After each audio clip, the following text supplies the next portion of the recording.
अगर आप लोग ऑप्शन में ट्रेड करने का सोच रहे हैं कि हमें ट्रेड करना है ऑप्शंस में, तो आप ऑप्शन के ग्रीक्स को अवॉइड नहीं कर सकते। ये ऑप्शन ग्रीक्स होता क्या है, बड़ा कंफ्यूजिंग लगता है।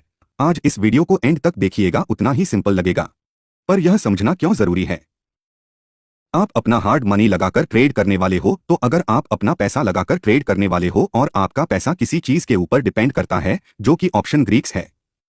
आज इस वीडियो के अंदर हम बिल्कुल सिंपल लैंग्वेज में ऑप्शन ग्रीक्स को समझेंगे एंड मैं आपको बता रहा हूं, एक बार आप समझेंगे आप भूलेंगे नहीं। तो चलिए शुरू करते हैं। नंबर 1, कई सारे लोग क्या करते हैं, वह ट्रेड करते ऑप्शंस के अंदर मान लेते हैं ऑप्शन बाय करते हैं। तो थर्सडे वाले दिन निफ्टी 50 की वीकली एक्सपायरी की हम बात कर रहे हैं। किसी ने निफ्टी जब 24,000 पर था तो एट द मनी 24,000 पर ही कॉल ऑप्शन खरीद लिया। मेरा सवाल है, सवाल बड़े ध्यान से सुनना। 24,000 पर निफ्टी था और 24,000 का ही एट द मनी का कॉल ऑप्शन खरीद लिया, जो कि उस टाइम पर था 200 रुपये। पर अब वो क्या करता है, वह इसे बेचता नहीं है, वह कैरी फॉरवर्ड करता है। तो अब थर्सडे के बाद सैटरडे संडे मार्केट बंद है। मंडे को वह क्या देखता है कि मंडे को जो ऑप्शन उसका 200 का था, मंडे को अब वह सिर्फ 160 का रह गया है, जबकि मार्केट अभी भी 24,000 ही है। मार्केट ऊपर नीचे गई बट 24,000 पर ही है। तो यह 200 160 क्यों हो गया? क्योंकि इंटू 25 निफ्टी का लॉट है, तो उसने एक लॉट्स के 200 इंटू 25, आप समझ रहे हो, यहाँ पे 5,000 रुपए दिए थे और अब वह कितने हो गए? 160 इंटू 25, 4,000 रुपए रह गए। उस इंसान को कितने का नुकसान हो गया? 1,000 का नुकसान हो गया। जबकि 1,000 का नुकसान क्यों हुआ? Question number 1।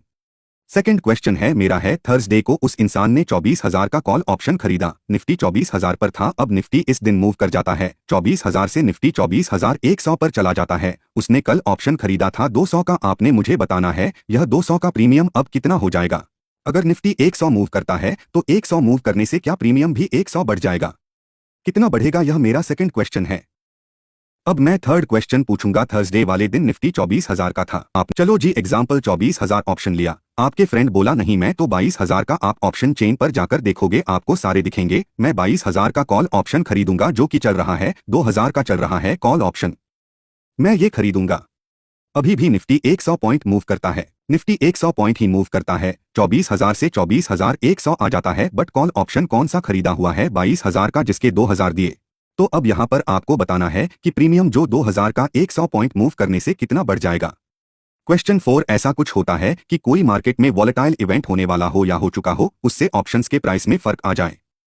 एग्जाम्पल के लिए आपने कॉल ऑप्शन खरीदा था थर्सडे को 200 रुपीज का, सुबह सुबह आपने 9:15 AM ही आपने ऑप्शन खरीद लिया 200 का। अब क्या होता है, मार्केट तो 24,000 पर है, 2:30 बज गए। जनरली आप देखेंगे वह 200 से कुछ कम हो जाएगा, 190 हो जाएगा, 195 हो जाएगा, उस दिन कुछ कम हो जाएगा। पर आप देखते और 200 का 220 हो गया सीधा, बिना कुछ करें। निफ्टी बढ़ा भी नहीं पर आपका पैसा बढ़ गया। पहली बात तो क्या ऐसा होता है? और अगर होता है तो क्यों होता है? अगर आपको इन चारों का आंसर नहीं पता तो अब मैं एक एक करके आंसर दूंगा और आप ग्रीक्स समझ जाएंगे। अब मैं शुरू करता हूं। मेरा पहला सवाल था, थर्सडे को कोई 24,000 का कॉल ऑप्शन खरीदता है। जैसे ही वो कॉल ऑप्शन खरीदता है वह 200 का होता है, 5,000 लगता है, पर मंडे को 160 का हो जाता है। इनफैक्ट अगर निफ्टी मूव नहीं करता, 24,000 पर ही रहता है, तो थर्सडे वाले दिन एक्सपायरी है, वीकली एक्सपायरी, वो 5,000 पूरे के पूरे जीरो हो जाएंगे। यह 5,000 रुपए आपने 24,000 का कॉल ऑप्शन, निफ्टी मूव नहीं किया, 24,000 पर ही है, नीचे गिरना तो दूर की बात है, आपका पैसा जीरो हो गया। ऐसा इसलिए होता है क्योंकि यहां से पहले आपको ऑप्शन ग्रीक्स काम करता है, जिसे हम बोलते हैं नंबर 1 थीटा। थीटा का मतलब होता है टाइम वैल्यू या टाइम डीके। टाइम वैल्यू हर ऑप्शन के अंदर कुछ मल्टीपल ग्रीक्स होते हैं, वह मैं आपको बताने वाला हूं। सबसे इंपॉर्टेंट सिग्निफिकेंट है थीटा। थीटा जो बायर को नुकसान पहुंचाता है, बायर के लिए अच्छा नहीं होता। यह फेवर नहीं करता बायर को, बट सेलर को फेवर करता है। सेलर के लिए थीटा पॉजिटिव है, बायर के लिए नुकसान है। क्यों नुकसान है? जैसे से टाइम निकलेगा, अगर निफ्टी कहीं भी नहीं गया तो जो सेलर है उसे फायदा होगा। अब मैं एग्जाम्पल देता हूं। आज आपका फ्रेंड है, आपके पास आकर बोले कि यार मुझे तो 10,000 दे दे, आप उसे 10,000 दे भी देते हो, पर आपके मन में आता है यार मुझे कुछ फायदा तो होना चाहिए। आपका फ्रेंड बोलते हैं मैं तुझे कल वापस कर दूंगा, वो कल के आपको 10,000 ही देगा, तो आपको उतना अच्छा नहीं लगे। बट अगर वो कहे यार 10,000 मैंने लिए थे, चल यार 500 और पकड़ 500, अच्छा लगेगा। हो सकता है आप उसे पहले शर्त दे दो कि मैं तो दूंगा बट कल तक मुझे 10,500 देगा, या फिर मैं आज ही तेरे को 500 काट कर दूंगा, जिससे हम इंटरेस्ट बोलते हैं। तो सेलर को ये चाहिए होता है। सेलर कहता है तब भी मेरे पास कुछ एडवांटेज होना चाहिए। आपको याद होगा मैंने आपको बताया था कि जब आप ऑप्शन खरीदते हो तब आपके फेवर में विनिंग प्रोबेबिलिटी या probability of profit buying side में 33% की रहती है अप्रॉक्सीमेटली, और 66% की प्रोबेबिलिटी जो होती है वो सेलर की होती है। क्योंकि अगर मार्केट कहीं पर भी नहीं गई, वह एक रेंज में फंस गई, तब भी कौन पैसा कमाएगा? सेलर कमाएगा। सो आप क्या कर सकते हो? अगर आपको थीटा से बचना है और आपका विजन है कि मार्केट बढ़ेगी, तो जरूरत थोड़ी है कि मैं बाय करूं। कॉल ऑप्शन को मैं पुट ऑप्शन को बेच भी तो सकता हूं, और जैसी आप बेचते हो आपको फायदा होता है, क्योंकि एक तो आपको फायदा होगा डायरेक्शन का, और अगर मार्केट अगर ऊपर जाती है तो पुट ऑप्शन वाले का नुकसान होगा जिसने पुट खरीदा हुआ है, बट सेल किया हुआ तो आपको फायदा होगा, डायरेक्शन का फायदा होगा।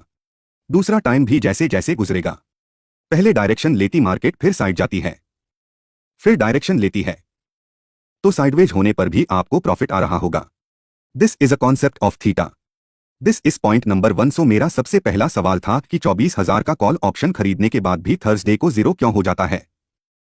अगर आप किसी ऑप्शन के 200 दे रहे हो तो यह समझ लेना एक्सपायरी वाले दिन आप जो भी प्रीमियम दे रहे हो, चाहे वह 200 हो, 100 हो या 50 हो, आपको ब्रेक इवन लाने के लिए, प्रॉफिट होने के लिए, अगर 24,000 का कॉल ऑप्शन खरीदा है प्लस जितने का मैंने प्रीमियम दिया प्लस 200, तो मेरा ब्रेक इवन क्या आ गया? अगर मार्केट 24,200 से ऊपर जाएगी एक्सपायरी वाले दिन तो जाकर आपको फायदा होगा। बट सेलर क्या कहता है? मार्केट कहीं ना जाए, 24,000 है, वह पूरा 200 का 200 सेलर की जेब में आ जाएगा।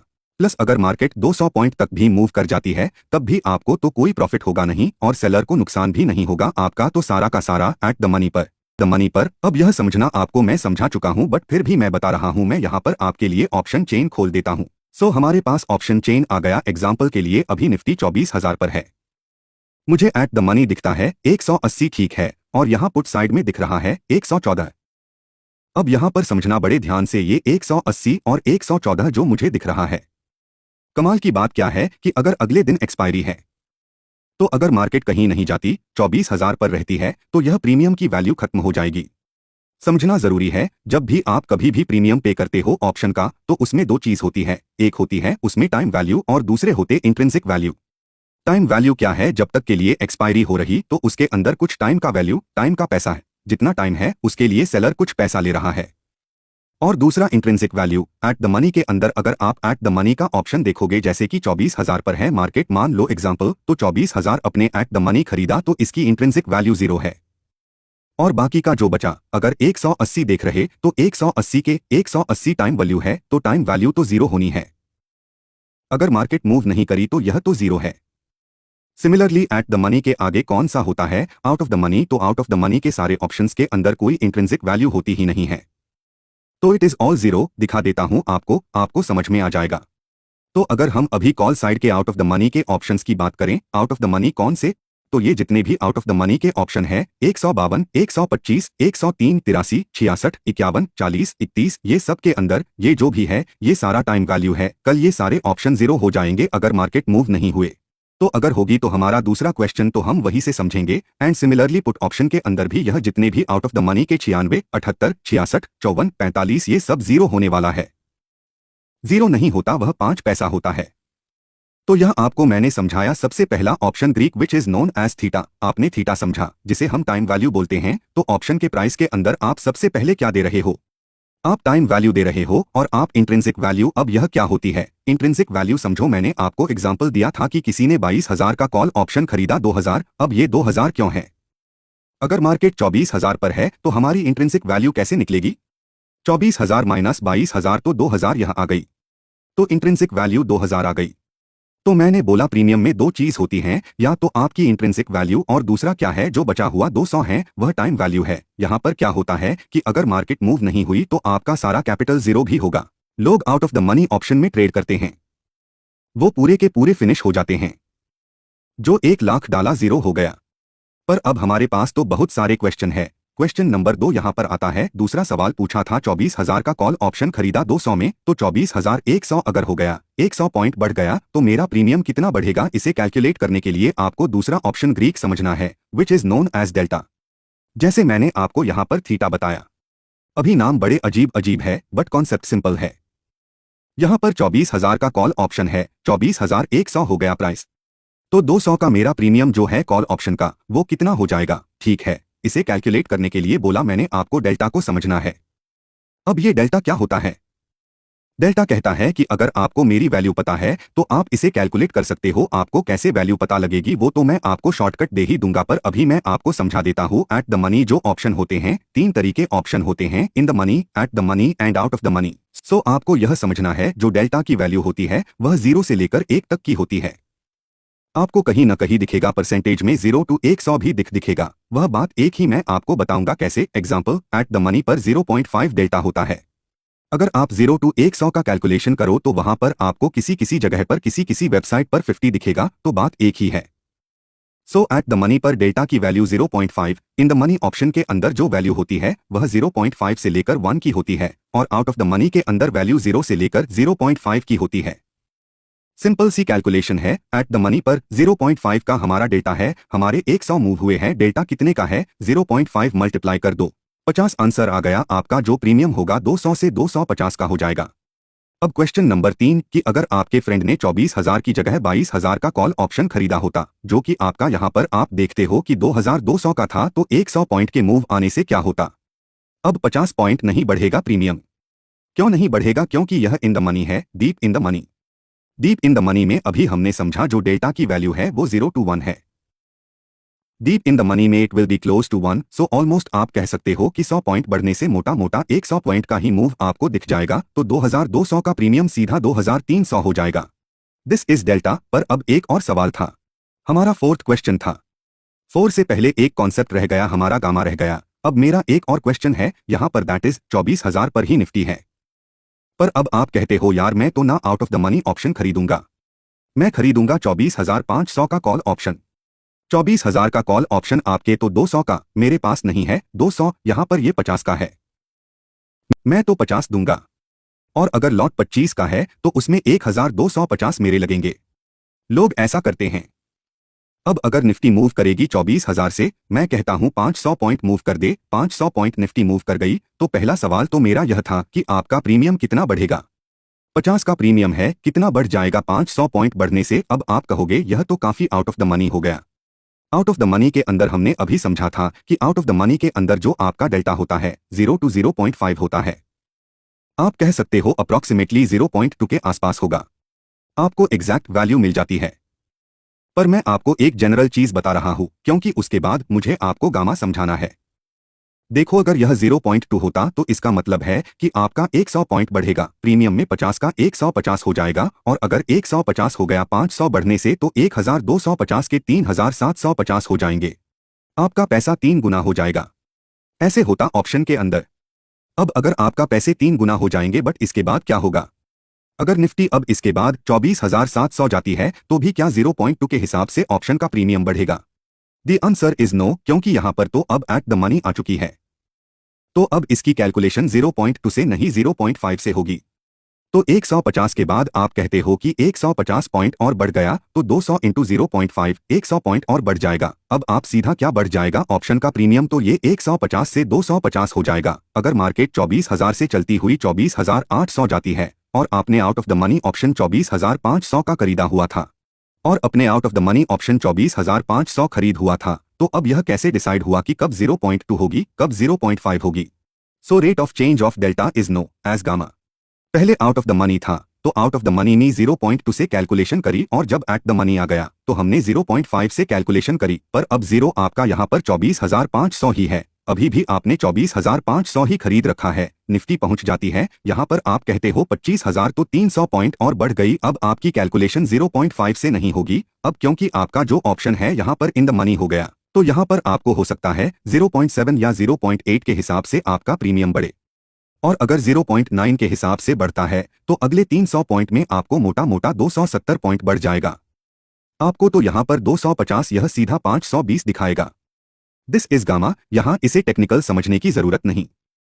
कॉन्सेप्ट ये समझना है कि जब आप out of the money option लेते हो तो निफ्टी के इंडेक्स के या स्टॉक के प्राइस के मूव करने से आपका प्रीमियम कितना बढ़ता है, वह तो मेरे डेल्टा से पता लगा, बट बार बार चेंज हो रहा है ना। कभी 0.2 से कैलकुलेशन हो रही है, कभी 0.5 से हो रही है, कभी 0.8 से हो रही है। बहुत ही डीप इन द मनी हो गया तो ऑलमोस्ट 1 से कैलकुलेशन हो रही है। सो दिस इज गामा सिंप, इसे गामा बोलते हैं। अब आपने गामा भी समझ लिया। एक चीज और होती है, कभी कभी ऐसा होता है कि मार्केट में वॉलेटिलिटी होती है। तो बिना कुछ करे भी अगर 24,000 के कॉल ऑप्शन था वो 200 का आपने खरीदा था, 220 हो गया। ये कब होता है? जब आप ऑप्शन चेन पर आओगे। एक बहुत खुफिया चीज है जो आपसे छुपाई जाती है।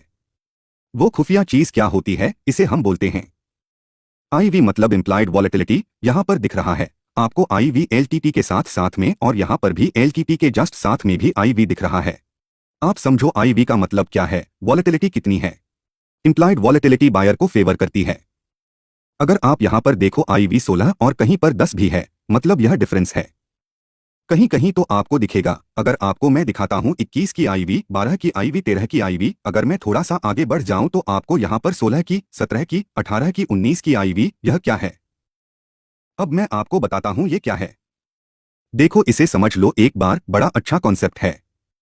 आज नहीं तो कल आपके बहुत ज्यादा काम आने वाला है, इसलिए समझा रहा हूं। अगर आप ऑप्शन को बाय करते हो और आईवी भी बढ़ जाती है, आईवी बढ़ जाती है, तो बिना कुछ करें आपने 200 खर्च रहे थे, वह 210 दिखे आपको। पर अगर आईवी बढ़ रही है और आपने सेल किया हुआ है, सो एज अ सेलर मैं आपको बता रहा हूं हमने सेल किया हुआ है। मैंने किस लिए सेल किया? मुझे थीटा मिलेगा, टाइम वैल्यू मिलेगा। कभी कभी क्या होता है, मार्केट कहीं मूव नहीं करती है, मार्केट साइडवेज रहती है, उसके बावजूद भी यह कम नहीं होता। ये इनफैक्ट 200 का, यही मैंने बोला 210 या 205 हो जाता है। यह क्यों होता है? क्योंकि आईवी अपने आप बढ़ गई, और अगर आईवी घट गई तो आप कुछ भी नहीं करोगे। टाइम वैल्यू तो बाइंग करने में वैसे ही जाएगा। ये 200 का 180, 190 अपने आप हो जाएगा। ज्यादा टाइम नहीं लगेगा। अगर आईवी भी घट गई तो यह सेम सेलर के लिए भी है। हमने बात करी थी स्टार्टिंग में थीटा की, फिर हमने बात करी थी डेल्टा की, और हमने फिर बात करी थी गामा की। आपको ये 4 ऑप्शन समझ आ गए? बस अभी के लिए आपके लिए इतने सफिशिएंट है। अभी भी अगर आप शेयर नहीं कर रहे हैं तो बहुत सारे लोगों तक जानकारियां नहीं पहुंचेंगी। हम चाहते हैं कि ये लोगों तक पहुंचे। अभी तक अगर आपके पास डीमैट अकाउंट नहीं है, लीडिंग ब्रोकर के लिंक मैं आपको डिस्क्रिप्शन में दे दूंगा, जाइए और अपना फ्री डीमैट अकाउंट आज ही खोलिए। तब तक के लिए आप हमारे चैनल को सब्सक्राइब एंड लाइक करना ना भूले। ऐसे ही वीडियोस हमारे चैनल पे आते रहेंगे।